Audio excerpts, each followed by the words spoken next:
Hello everyone, and welcome back to another YouTube video showcasing more of the PicoCTF 2022 Capture the Flag. In this video, we are kicking it up a notch. We're finally moving back into the binary exploitation category, and previously in the binary exploitation category, we were doing some buffer overflows, stack-based buffer overflow. However, it had strictly been in a 32-bit architecture. This time around, we're getting into the 64-bit architecture, and there is just a little bit of a different idiosyncrasy and gimmick for us to play with. So without further ado, hey, let's get into it. I'll hop over to my computer screen here. I am still working inside of my Kali Linux virtual machine. I have a directory created for us inside of my CTF folder for Pico, and we've been working with a different folder for every single category we've gotten thus far. So anyway, binary exploitation is the category that is next, as I mentioned. This challenge is called X60 and at the time recording has about 709 solves, which is below the 1,000 threshold. Seems just about everything has already had maybe 1,000 or more, maybe 2,000 in some cases that people have solved. But this one is a little bit different. It says, hey, here's a reminder, local exploits may not work the same remotely, the different between local experience and remote experience because of the difference between machines. It says we will overflow X64 code, and this challenge does require a on-demand instance, so we can go ahead and click launch instance here and we can see what we are up against. I assume this is just going to refresh and probably just, hey, pop here and there to actually bring this thing up, but here it is. All right. It says most problems before this are 32-bit x86, kind of as we were discussing just a moment ago. Now we'll consider 64-bit, which is just a little bit different. You can overflow the buffer and change the return address to the flag function in this program. You can download the source here and we can connect to the remote connection with that command. All right, let's go ahead and download these. Hop over to my binary exploitation directory, make a new directory for X60 And actually, I realize I've been doing those with underscores, so I will keep to the style. Snake case, I come from the Python world, right? So here we go. If I check out the vulnerable application that we have here, it is a 64-bit Linux executable link format or executable file. Not stripped, so we can see, hey, where the symbols and what things are inside of the binary. And we also have the source code, so let's go and make sure we download that. Let me get that down just as well. And I'll open that up in my text editor, vuln.c. Now, I got to admit, this is going to look pretty similar to exactly what we saw in Buffer Overflow 1. In that case, hey, we have a C program, including some things as necessary, using preprocessor definitions to define some constants. In this case, our buff size is 64-bit, flag size still 64-bit, and the win function that we used to have is now a flag function. Does the exact same thing. We'll open up the flag.txt file if it exists, and then we'll read it in and print it out to the screen. We still have a vulnerable function here. Does not have a return type, void as we've seen. However, it will just go grab a array or a character array, a buffer based off this buff size, and then run gets to read in inputs and store it in that buffer. Now remember, gets is the dangerous C function. It does not check for bounds. It does not check for the limit or the maximum amount of characters allowed to be written, in which case it is a buffer overflow vulnerability, and it sets the stage for us to go take advantage of it and do some malicious things. Therein lies the problem. Now it's a matter of us being able to exploit it and take advantage of it. Of course, our main function, all it does is kind of, hey, again, set the stage and bring us to the puts and gets anyway inside of our vuln function. Interestingly enough, it does not actually tell us where we are jumping to in this case. It's not giving us the asm.h that we used to see in the previous video. So before we dive in, I do have to make a couple lecture stuff. Let me explain some of the differences between x86 versus x64. Biggest difference between x86 and x64 is they access to different amounts of RAM. 32-bit processors, or x86 as we keep referring to, have a limited amount of physical space memory at 4 gigabytes, while x64 processors can handle 8, 16, and sometimes 32 gig physical memory. Let's talk about how the calling conventions might be different. x86 versus x64 calling conventions. Here is a quick good example from Wikipedia. This mentions, hey, how parameters or how arguments actually on the stack are going to end up being passed to a function. x86 does actually read things off of the stack, while x64 refers to things inside of registers. And the registers are a little bit different in these two. There is a little bit of a differentiation between C declaration and, I believe, syscall. Yeah, some other options. And we don't need to dig too far into that, truthfully. Standard call. Or others, etc., etc. We don't need to get in the weeds on how the calling convention is different in this case. If I ever make videos on ROP Emporium and the ROP Emporium wargame, let me show you that ROP Emporium. ROP being return-oriented programming, another method to get around mitigations, like, hey, actually pulling off a stack-based buffer overflow where you can't execute shellcode or execute code off of the stack. We'll probably get into that just a bit soon, but it's actually interesting because it offers a ret2win challenge, which is exactly what we're going to be working on, right? A ret2win means return here to win, and we have to, in our case, actually return to call this flag function. And that's what we did previously. It's a little bit different in the x64 world versus the x86 world, as we know, but hey, they'll walk you through that just as well. So that's another war game. That's another practice environment for you to play with. But I mentioned all this to discuss how the registers are different. Here we go. x64 extends x86's 8 general purpose registers to be 64-bit and also adds 8 new 64-bit registers. The 64-bit registers have names beginning with R. So for example, the 64-bit extension of EAX is called RAX. The new registers are named R8 through R15. Let's see. Does x86 cheat sheet showcase this? Yeah, okay, cool. So in our previous buffer overflow explanations and videos, right, we were working with 32-bit registers, which were called EAX, ECX, EDX, EBX, etc., with most of those being general purpose registers. There were some special ones, the stack pointer or the base pointer or the instruction pointer, that was EIP, right? Now, keep in mind some of these, and a lot of them, EAX, ECX, etc., they have what they denote as the lower portion of their register space, right? Because this E, in the beginning, this E is a prefix for extended. When it was 32-bit, that was actually more space and more size than what was a 16-bit register. So EAX actually had another half of it that was AX. That was the 16 bits that could cover half of the 32-bit register, right? And actually, even inside of the 16-bit register, it could cut itself in half again and refer to an AL, like a lower half, or an AH, or a higher half of that 16-bit register, corresponding to their 8-bit halves. So anyway, while E stood for extended, even now we break into R as a prefix for RAX, RCX, RDX, etc. in the 64-bit world. That's what we're talking about in 64 bits here. R is always going to, in your mind, associate with 64-bit, while E always associates with 32-bit. Now, EIP, the instruction pointer that we always wanted, in 32-bit world is now RIP, and there are a couple other gimmicks and idiosyncrasies as to how we might be able to actually access it, how we might be able to do stuff with it. So what we used to do in the previous video, we had this vuln application and the source code. I'm going to actually make that executable so we can play with it. Plus X vuln, right? We /vuln to run it, and we just threw a whole bunch of stuff in it. In fact, we should probably put in the string that will give us the flag always. Oh, it didn't that time. Okay, so we'll try to cram it with a whole bunch of data, a whole bunch of stuff, a whole bunch of info. I'm just holding down the A key on my keyboard. That gets a segmentation fault, right? We were using sudo dmessage. We were actually running the dmessage command to be able to see, oh, are there any operating system notifications or alerts or messages from Linux? We ran sudo to have enough permissions for that, and it said, ooh, maybe in our case, we had a general protection fault. Okay, so we didn't exactly hit where we wanted to.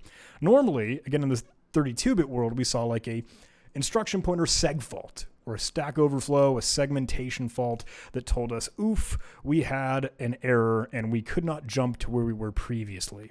Now, it's going to be a little bit harder to do that. In fact, we might even be finding some weird other gimmicks in 64-bit. Now, still going to get general protection fault, even a trap invalid, odd stuff. I know my face is in the way, sorry. So what I want to do in this video, what I want to do is actually level up our binary exploitation game. Let's get a little bit better techniques. Let's learn some new tips, some new tricks, and enhance our tradecraft, right? So you might remember in previous videos, we used a debugger. And on Linux, we were using GDB, the GNU debugger. And it was working just fine for us. We were using some like visual mode from previous challenges and we were just getting familiar with it. But I had mentioned, and some of you might remember in those older videos, I was talking about stuff like GDB PEDA or PEDA or Jeff, GEF or Pwn debug or some other shenanigans that would assist us in our exploit development process. And that's what PEDA even stands for. It's like, I think, Python Exploit Development Assistant, something like that. And I want to get us into that world. So I'm going to actually get us to use a cool new enhanced feature set for GDB. I'm going to bring us towards using Jeff or Gef, however you want to pronounce it. However, they tell us, yo, it is pronounced Jeff. So pronounce it the correct way, like LaTeX or GIF. Hey, I didn't make the rules, guys. That's what they said. You ask the authors, you ask the creators, that's what they say. Anyway, it's making GDB a heck of a lot better. And like, look at this. Look at this is super duper cool. So you have your prompt, of course, but you also can have maybe the source code alongside it. If you are able to sync it up with an application or program, you can have the disassembly like visualized and present for you as you step through the code, as you're hitting a breakpoint and then moving through one instruction and the next.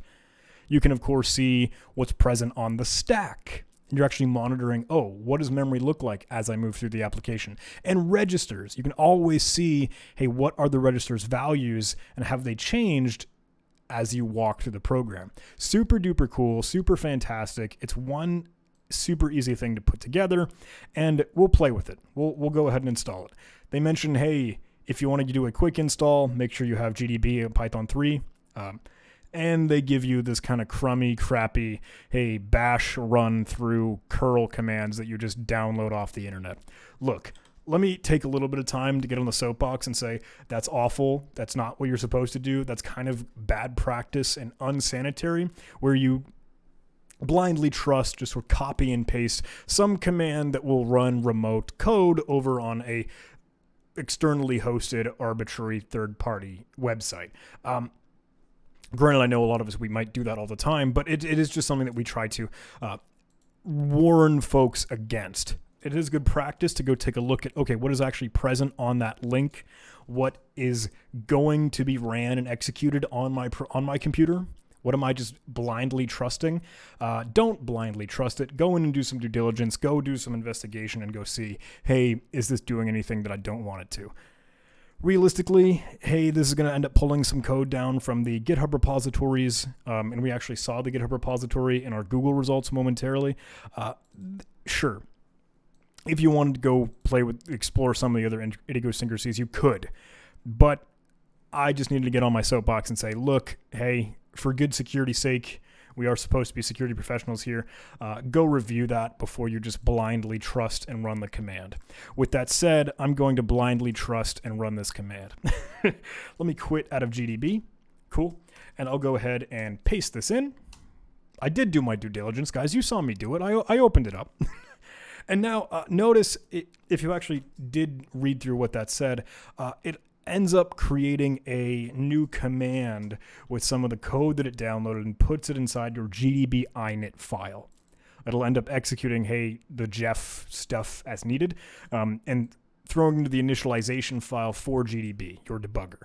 So with that said, if I actually took a look at what was in my bash RC file, the tilde representing my home directory, right? Sorry, I wanted GDB init. Got ahead of myself there. Now we could see, hey, we are going to, in fact, source that application, that Python script. Run it and work for it. If I just run GDB, what do we got here? Ooh, a nice flashy and fancy new prompt. Now we are using Jeff for Linux. You can type Jeff to start or Jeff config to learn more about it, etc., etc. 3 commands cannot be loaded. We could run Jeff missing to know why. Nah, we don't need to dig into all the ins and outs of it right now. We should get back to our purpose here, which is exploiting this binary. So one thing that we did in the previous video, right? I'll break out of GDB now that we have it set up, is that we were using our input in slapping into the program a bunch of A's, and we were just trying to find the sweet spot. We were just trying to find, hey, the threshold. We were trying to find where and how we could get the program to crash based off of however many A's or however many inputs, right? And it was kind of guess and check. We might try to base stuff off of, the buffer size, based off maybe how many D words would be present.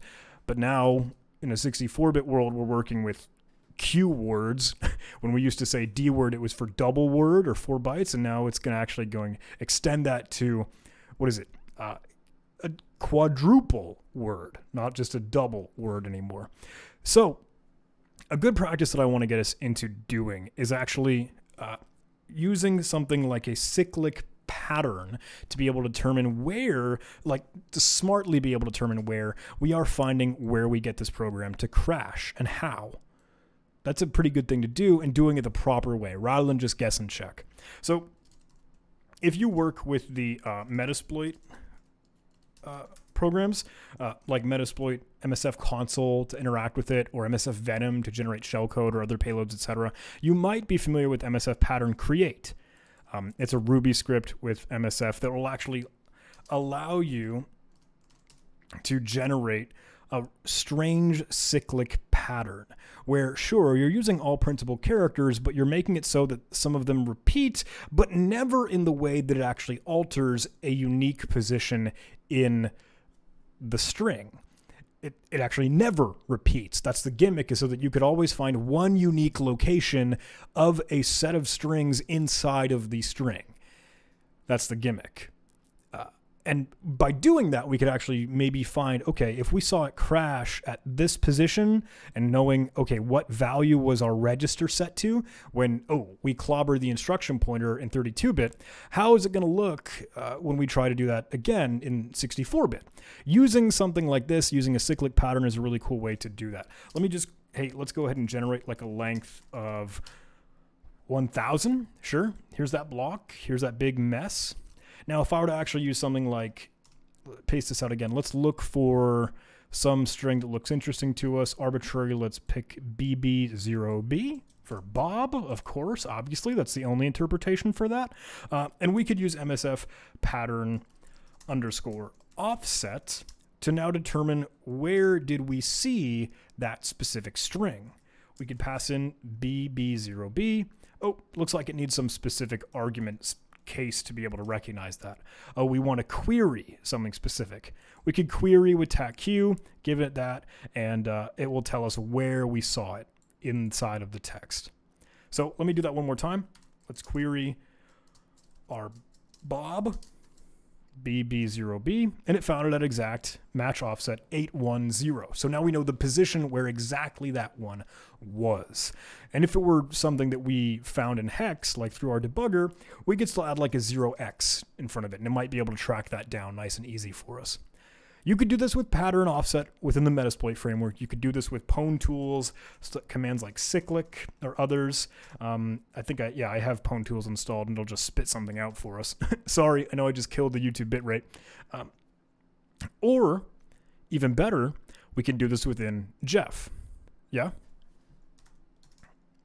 And GDB.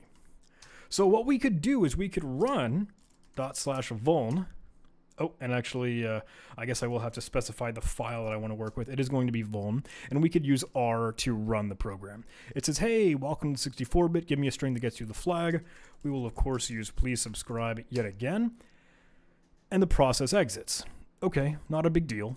But we could use something like pattern inside of Jeff, inside of GDB, to make this process even easier and better for us. We can go ahead and create pattern create based off of what? Okay, however many that shows. I don't know how many that is, but we can trust it. 1024. Okay, perfect. Perfect. So what we could do is now run our program again, slap that in, just paste in the code, and boom. We see we do have a segmentation fault, and for the first time, we're at a new window of how this looks in GDB. Let me get a better background so this is a little bit easier to read. Sorry, I know the transparency gets in the way. So I don't know how well you can see this, because I realize, hey, trying to keep the text size is something worthwhile doing. But we see that the registers here have been filled with our input. Some of them, right? RAX, we can see our string AAAAA, B, B, B, B, blah, blah, blah. RBX and RCX and RDX, maybe not a whole lot a thing of interest to us. It's not based off our input. But RSP and RBP, they also have our input. So does RSI. RDI doesn't. RIP, our instruction pointer for 64-bit, does not have our input, which is peculiar because we would have expected it to in 32-bit, right? Well, now we're in a different ball game. Now we're playing with 64-bit. So the others, R8 through R15, maybe set, whatever, not a big deal. We can see the stack, of course, as mentioned. Looks like all of it has our input. And if we were to disassemble, hey, what did the code look like? We ran gets, and then once we were finishing that function inside of the vuln function, we would leave the app function and then return. So, okay, program is broken, program is stopped. But why have we not clobbered RIP? Now, let me take a little bit of time just to mention, I'll be the first to tell you, hey, I'm not good at binary exploitation. I still have a lot to learn in binary exploitation. I don't always play around in GDB. I'm not that good at reverse engineering within IDAPRO or Ghidra or some of the other shenanigans. So I have to look stuff up. I have to Google. I have to learn. I want to make it clear to you that's totally okay. That's the whole point. That's why we play Capture the Flag, is so that we can learn and get better. So I want to give you a resource, and I want to encourage you, Google around, ask for help, look for write-ups, look at how this could be done in different ways for other challenges, etc. We know, kind of as I was alluding to with ROP Emporium and the ret2win stuff, this is a ret2win challenge. So I want to look for a ret2win CTF write-up and see how have other people done this sort of thing. I thought, some cool, nice ones. Oh yeah, for NomCon CTF. NomCon CTF is a Capture the Flag that I host. Truthfully, I help out NomSec, and we've had the Cyber Mentor on there just as well, and Stoke, and a lot of other incredible, great people. But I'm normally the crew that hosts the Capture the Flag, and I do that with a couple of my buddies with the ragtag team of hackers. Shout out to you, Matt. Shout out to you, Nightwolf, Humanoid, Black Note, Cognator. Everyone incredible helping us out. So Matt had put together a challenge called ret2 Basic, which turns out is a classic ret2win based Stack Overflow that's 64-bit. And it might explain just about exactly what we're wanting to do here. And I'm going to refer to this, not going to lie. I think this is going to be a cool other hands-on way for us to be able to read and understand what it is that we're doing. They're using CheckSec, which is a utility from Pwn Tools that'll give you a little bit more information on, hey, what is going on in this binary? How is it configured? How is it set with security mitigations? Is it a 32-bit or 64-bit architecture program? Does it have stack canaries? Are the non-executable bits set for executing code off the stack? Is there position-independent code, etc., etc.? Thankfully, this is going to be the kind of classic cookie-cutter things that we might see in an example 64-bit stack-based buffer overflow. They start to tinker with it, just as we had. They tried to send a huge, massive string of A's, just like we had, got a segmentation fault, but of course, they're wanting to know what more could we do with this. If we wanted to actually jump to our flag function or our win function, we probably need to know where the address is, right? And that's when we were using readelf earlier. Let's pivot to that just for a moment, because I did want to talk about that. Let me quit out of Jeff, and let's use readelf tac s in our vulnerable application. Note that because we're in a 32-bit binary, a 64-bit binary now, this differs from our 32-bit binary. And most notably, like I mentioned the calling conventions, I mentioned the registers, I mentioned, hey, how much RAM is accessible to a program like that. The reason that's able to be done is because it can now access things with a much larger memory address space. And I know that sounds super weird, right? But say we were looking at our main function or just our vuln function. How about that? We'll choose this guy right here. When we used readelf earlier in the 32-bit application, we saw that we had only 8 digits or 4 bytes or what is that? Yeah, 1, 2, 3, 4. And that would have filled up, hey, one specific memory address location in 32-bit. Now we have all this other stuff, all this padding, quote unquote, or just extra space for addresses. And notably, that's that Q word I was talking about, right? It's no longer the D word. It's no longer the double word. It's a quadruple word. But there's an interesting gimmick here. Remember how we were talking about trying to create your payload? You don't want to have null bytes in your payload. You don't want to have all those zeros that would terminate a C-style string. Well, now this address is like chock full of null bytes, right? All of these zeros at the very, very beginning. But there's another idiosyncrasy and gimmick, right? If we're working little endian and things are sort of referenced backwards, byte-wise, we would have our first byte be B2, and then 12, or 1, 2, and then 40. So we might not even have to worry about all these other zeros in the way if we could partially overwrite the instruction pointer and the return address that we want to jump to, rather than adding in all of these zeros, all the null bytes, right? So maybe that's something to keep in mind and be worthy of knowing. Our flag function down here, which is, of course, what we really want to get into, all we need to particularly do is clobber, hey, 36, 12, and 40. That is the sweet spot if we can clobber our return address. But we need to figure out what that offset might be first. Remember, the steps of the exploitation here are find the offset where we could control the instruction pointer, look for bad bytes, and then give it an address to jump to in a return to win or ret2win challenge. Anyway, sorry, I know I did a whole lot of rambling. Let's get back to seeing how the real smart people do it. They're using readelf. They find their win function. And they also kept in mind, hey, we have a couple of these interesting functions. Our main function, of course, the vuln function, and their win function, just like our flag. They're actually using Jeff just as well, which is a great help. And if we actually were to use the info functions command, we could probably find this just as well within Jeff. Info functions. Yeah, super cool. Finds it right there for us. If we tried to disassemble at that address, it'll tell us, yo, here's a dump of the disassembler code for the function flag at that address. We see an interesting one, NBR64. I don't know if folks are familiar with that. We'll cross that bridge when we come to it. But just know, hey, we could still do that very, very well and easily within GDB and Jeff.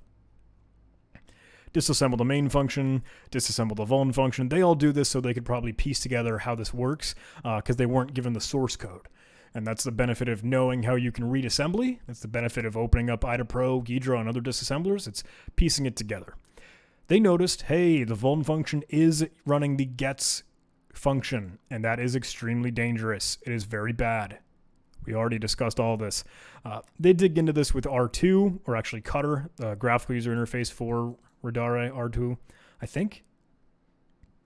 Maybe I'm wrong there. I don't know. But they showcase a little bit more. Anyway, they know the process. They understand what to do. They've sent 2,000 A's or 200 A's inside of Jeff, and they see that it crashes. But they start to get into how we have this weird gimmick where we aren't overriding RIP. We aren't overriding the instruction pointer. So here, there's a good notion here. Talking about the general purposes have been expanded. EAX becomes REX, etc., etc., etc. All of that happens for our instruction pointers just as well. We've added R8 to R15, just other general purpose registers. Pointers are 8 bytes wide, we just talked about with readelf. But there's a new gimmick, and it's weird. So bear with me. There's a maximum canonical address size of 00, so 1 byte, 002, there's another byte, 3, 4, 5, 6, I think. How does that all end up cruising here? In a 64-bit architecture, the entire 2 to the power 64 bytes are not utilized for the address space. In a typical 48-bit implementation, canonical addresses refer to the ones in a range of all this to all this and all that. I know these are weird on and off, but bear in mind, we can kind of press the I believe button there. Any address outside of this range going to all of this is not something that is going to be considered and is non-canonical. Okay. Press the I believe button on that. But this gets into the distinction here. In a 32-bit architecture, when we used to be working in Buffer Overflow 1, EIP would get loaded with the save return address from the stack. And we could clobber EIP right away. But with 64-bit architecture, the register instruction pointer must be loaded with a canonical address. Otherwise, it'll never be loaded. And there is a limit on these canonical address spaces. So we can't just slap in a bunch of A's and we won't see it actually get loaded in RIP. So the program did crash, right, like we saw, but we didn't overwrite RIP with an invalid address. We didn't really do any changes to RIP. You saw it, right? When we ran the program, we slapped in a whole bunch of stuff. I'll hold down my keyboard again. A. Sure, we crashed the program, but RIP, it's still inside of the vuln function. You can see it referenced there. It hit our ret. It hit instead of our ret instruction. Why is this happening? How is it happening? We'll get into it. But we know it's because of the canonical addresses now. That's the gimmick. That is the gimmick for 64-bit stack-based buffer overflows. Canonical addresses are clobbering you, getting in your way. Anyway, they go ahead and use pattern create. We can do that just as well. Let's walk through it. Pattern create. Sure, they use 200. Let's use 200. We know our buffer was only 64 bytes long anyway. We could use pattern. Let's actually run the program, right? Slap it in. And just as we saw before, our input is going to be in some registers. But what do they do? Scrolling down to see their code. Our SP, the stack pointer, and our BP, the base pointer, are filled with our pattern. So let's use pattern search to find it. Well, we know that we were inputting code through gets and it clobbered on the stack, so maybe it's worthwhile to try and find it with RSP, our stack one. And it is, of course, a stack address. You might notice the 007F. Normally the 7F preceding is a good indicator that it is a stack pointer. Anyway, let's use Jeff and let's use pattern offset, and we can specify the value at the register by using the $sign here. I'll hit enter on this, and ooh, okay, it found it at offset 72 for us, and 65. Okay, so 72 for little endian is what we want, because we know we're working in a little endian binary, and that's likely, as it indicates. 65, we don't need to worry about. We're not going to be working in big endian. So that found the offset for us. Rather than us fumbling around, we know, okay, 72 is what will allow us to pad up to where we can clobber our instruction pointer. Does that make sense? Let's play with that for just a second. Because we're going to end up printing bytes, let's actually use Python. Let's go ahead and print. I guess we could just say, hey, let's copy A times 72, as we know is the offset, and then B times 8, because we know 8 is now what's going to fill up an address for us. So there is some good input we could supply to the program. And let's use GDB one more time. Let's run the program. And we've filled it now with 72 A's, so we have the offset leading up to where we should maybe clobber the instruction pointer now, because, hey, we're being cognizant of where our buffer really is and only the exact amount. Can we pass in BBBBBBB? Hit enter. Broke it. Get our seg fault. But RIP is still that thing. So were we wrong? We clobbered RSP, but what all is happening here? they explain, we'll confirm by sending our offset plus 6 Bs rather than 8. Bear in mind, that's our canonical address getting in the way, because those front 2 bytes aren't going to end up being used based off of all the explanation that we just saw. I'll click up here. Hey, 0000 and 7 FFFFFF. That's the only range that is allowed as a canonical address. So let's go back and do that one more time. We gave it too much. We use 72 A's to flow up to our offset, and then let's actually use B's and use 6 B's. And let's see if we can clobber our instruction pointer, RIP, with this. Run the program, paste it in, hit enter, watch us break, see the application crash, and we have 4242424242 for our instruction pointer. We have now clobbered the instruction pointer. And interestingly enough, now, we knew that, okay, we gave it 6 values, but all we needed to give it was like the first 3, again, bear in mind those null bytes, to be able to reach our flag function. And what were those? Remember, we got that from readelf, or even from Jeff and GDB. We knew it was inside of the flag function. We want to pass in these values. So let's try that. I'll use Python again, but let's actually, we are going to need to print out bytes this time. So let's use sys.centeredout.buffer.write. We can print out bytes, so a B preceding, 72 A's, so we know we hit our offset, and then \x, what was it, 36? Yeah, and \x 12, and \x 40. And I forgot the B prefix for the second string. Byte string, right? So there we go. This is the magic payload that should theoretically get us to run the flag function, and let's see if it does. Ooh, you see it?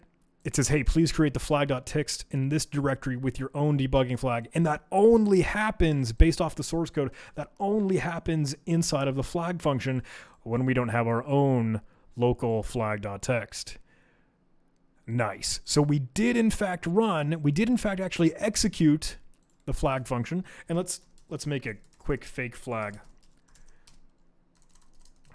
John, please subscribe. Yeah?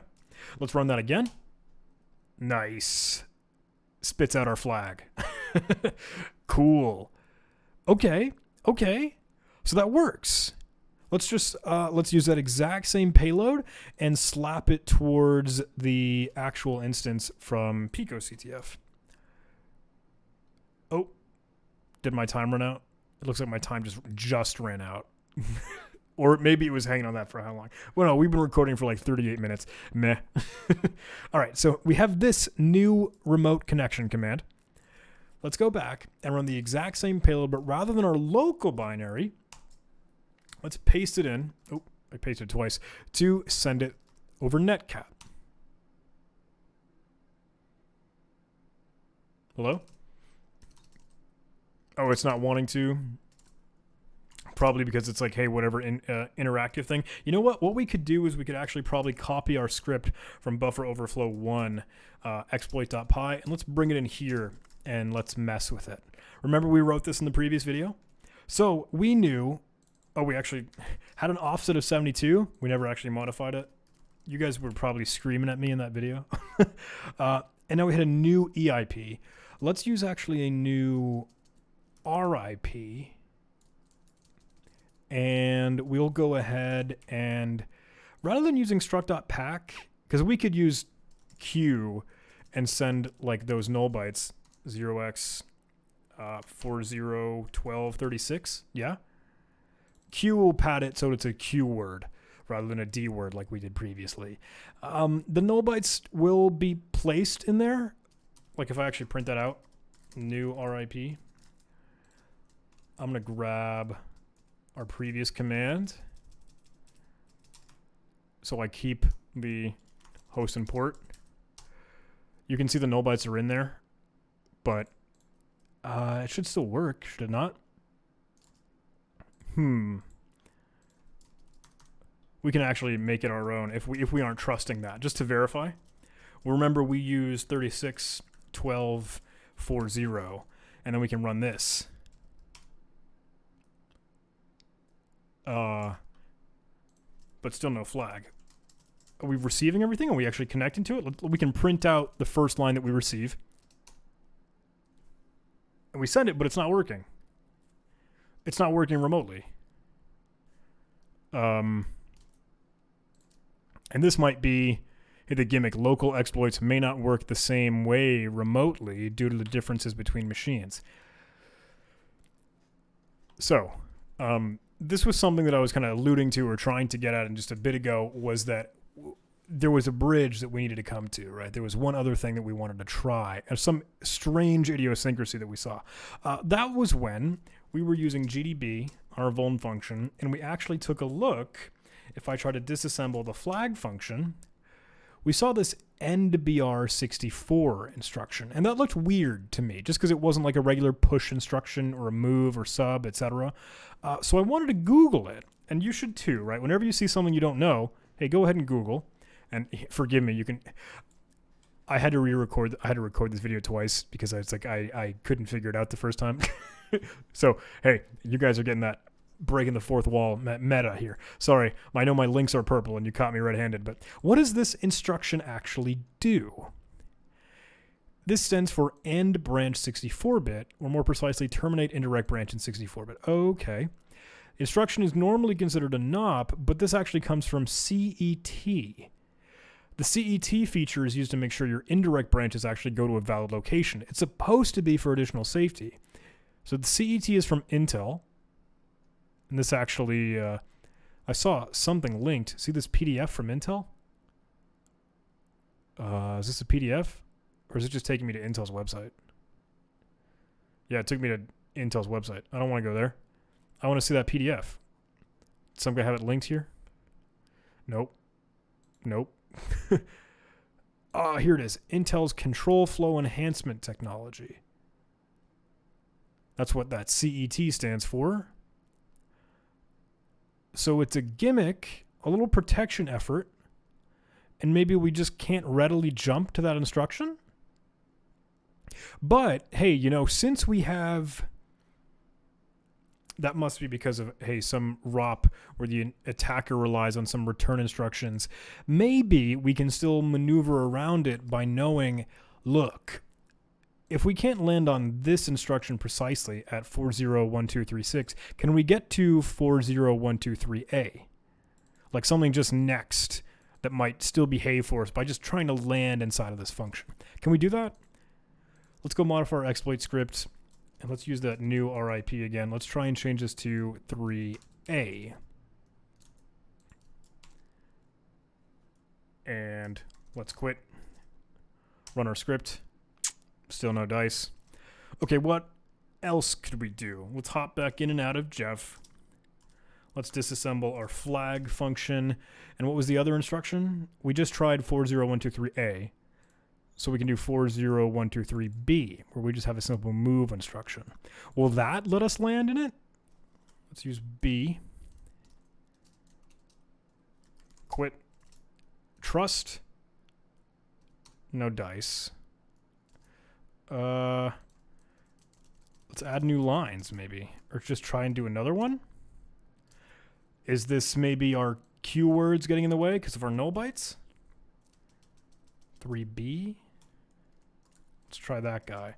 Rather than using new RIP. We probably should try that for 3A just as well.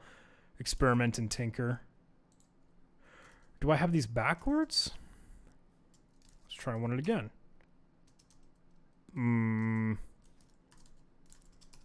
Oh, quit. I don't get it. I don't get it. Should we try another one? Let's go back in GDB. Disas flag. Let's go 3E. This is the dance that we do for binary exploitation, especially trying to figure out what works remotely and what works locally. No dice. We are sending it. Let's try 3B again. Connection send, connection receive. Ooh. We aren't printing out the first connection receive. Did I have that wrong the whole time? Oh my gosh. I probably had it wrong the whole time. How bad was that? Yeah. I was probably like receiving a new line and never ever printing out the very first one. Well, we still got to learn a little bit of troubleshooting. Could I very well have just sent it to like 3.6 and would it worked all along? No. Okay, so we still need to do some of those gimmicks of like 3A. Yeah, it's 3B. 3B is the one that I think gets it. 3B is the one that consistently hits and actually lands and rolls through the function. So, that's why you make sure you have print statements all the time everywhere. That's also why you kind of bump around and test what works and what doesn't work with your binary exploitation scripts. Trying to get to different addresses, trying to get to different things. It is just a little bit of brute force and stubborn determination. But with that, we have a flag. We have our get flag script. And you know what? We can just probably echo that out and save it to a flag.txt. Save this challenge. Ooh. Did I like lose my save function? What the heck? Okay, so I was trying to run bash and I shouldn't have. I just killed the terminal. Oh man, this first video is already starting off pretty good, everybody. Let's move into Pico, binary exploitation, X60 what? We have the flag. Do I have the save command? I don't. What happened to my alias? Oh, you know what? It's probably trying to play with my network file share and failing. So,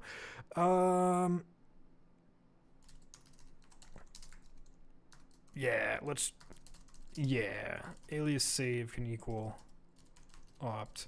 Ooh, it's source opt save.sh. Dunzo. Oh, I should use finish. All right, everybody. You know what? I think this is a fine opportunity to tune out, to stop recording, to save me from this world that I'm living in, because we have completed this challenge, we have received the flag, and we've learned a thing or two about 64-bit binary exploitation, some of the gimmicks, some of the idiosyncrasies, some of the stuff that you just have to watch out for. And what you need to know, ultimately, is that the canonical address is out to get you. You cannot trust a regular 8-byte memory address for a keyword when you're trying to slam in a new instruction pointer like RIP. You want to clobber that instruction pointer. Look, you got to work with a canonical address that is acceptable, that's actually 6 bytes long. And that is a good takeaway for 64-bit stuff, if you ask me.